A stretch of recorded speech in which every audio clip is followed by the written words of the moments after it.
Hello viewers, I doctor SVK Lal welcome you all in my YouTube channel. मेरे YouTube channel में आपका बहुत बहुत स्वागत है। अगर आप इस चैनल पर नए हैं तो चैनल को सब्सक्राइब कर लें।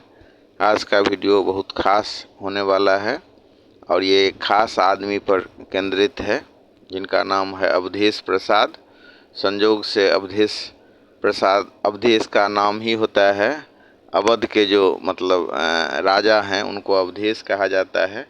जैसे मिथिला के जो राजा हैं उनको मिथिलेश कहा जाता है, उसी हिसाब से तो संयोग से जो अवधेश प्रसाद हैं उनके नाम का भी अर्थ यही होता है। अभी इस बार जो फैजाबाद से समाजवादी पार्टी से वो जीते हैं अवधेश प्रसाद, और इस घटनाक्रम के बाद पूरा देश में ये चर्चा का विषय बना कि भारतीय जनता पार्टी का महत्वपूर्ण एजेंडा में से एक था ये राम मंदिर का निर्माण, और इतिहास में उसका नाम इसके लिए अमर हो गया कि कैसे उसने किया, ये सब काम किया। लेकिन जब इतने बड़े काम को अंजाम दिया जाता है तो इसमें बहुत सारे साधु संत और महात्मा का आशीर्वाद होता है।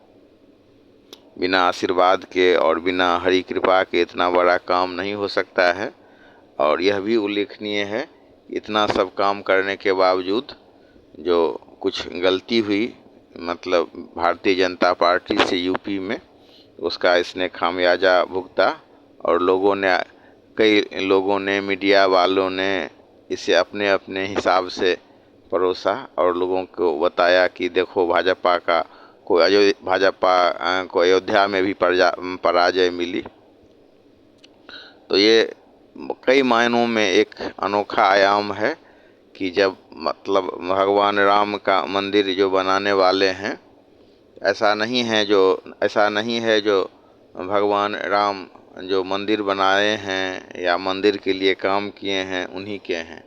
जो मंदिर आंदोलन का विरोध करने वाले हैं भगवान उनके भी हैं और उनके लिए भी हित की बात करते हैं।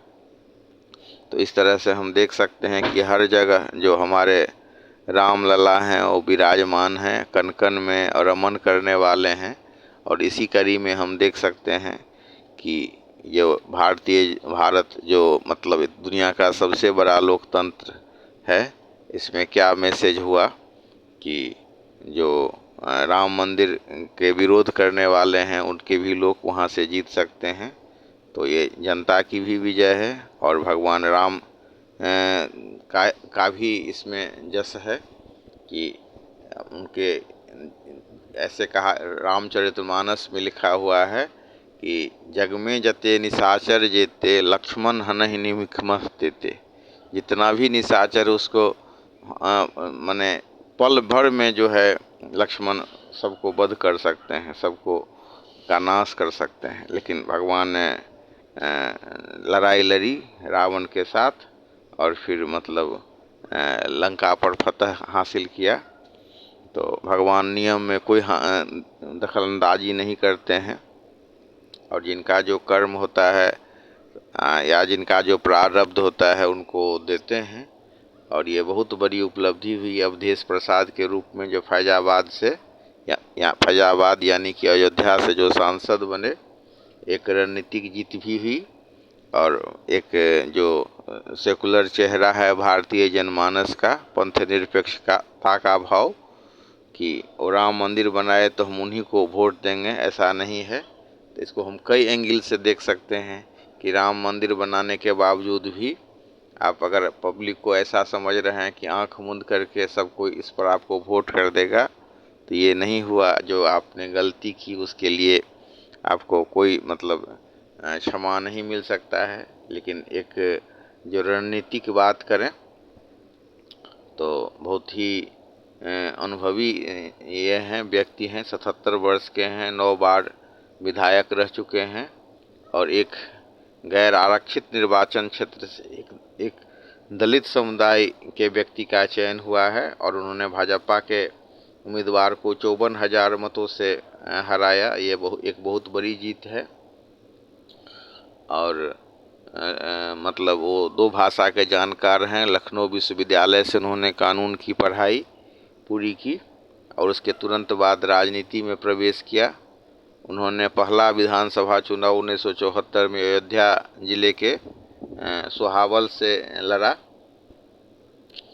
और अगले 24 घंटे में मतलब ये उनके जीत के 24 घंटे के बाद जब जीत करके शपथ ग्रहण होता है उस समय की मैं बात कर रहा हूँ। तो डिप्टी स्पीकर के उम्मीदवार के लिए इनका नाम का चयन हुआ और यह एक संदेश देने के लिए था कि शक्तिशाली ऐसा संदेश जाए कि एक हम ऐसे व्यक्ति का नाम खोज रहे हैं जो अनुभवी राजनीतिज्ञ हों, जिसके नाम से भाजपा को झटका लगे। और तो उनका नाम का चयन किया गया और उसके बाद कोई नियुक्ति नहीं हो सकी अध्यक्ष पद के लिए। संविधान के अनुच्छेद 93 में प्रावधान है कि लोकसभा जितनी जल्दी हो सके एक उपसभापति का चुनाव करेगी, लेकिन 17वीं लोकसभा में उपसभापति का संवैधानिक पद 5 वर्षों के लिए रिक्त छोड़ दिया गया था और 16वीं लोकसभा के उपसभापति का चुनाव भी 71वें दिन हुआ था, जबकि 13वीं, 14वीं और 15वीं लोकसभा के लिए उपसभापति 8वें दिन चुने गए थे, लेकिन इस बार जो है इसको खाली छोड़ दिया गया। तो इस तरह से हम देख सकते हैं कि ये जो अवधेश प्रसाद के रूप में एक बहुत बड़ी जीत हासिल हुई सपा को और मतलब इंडिया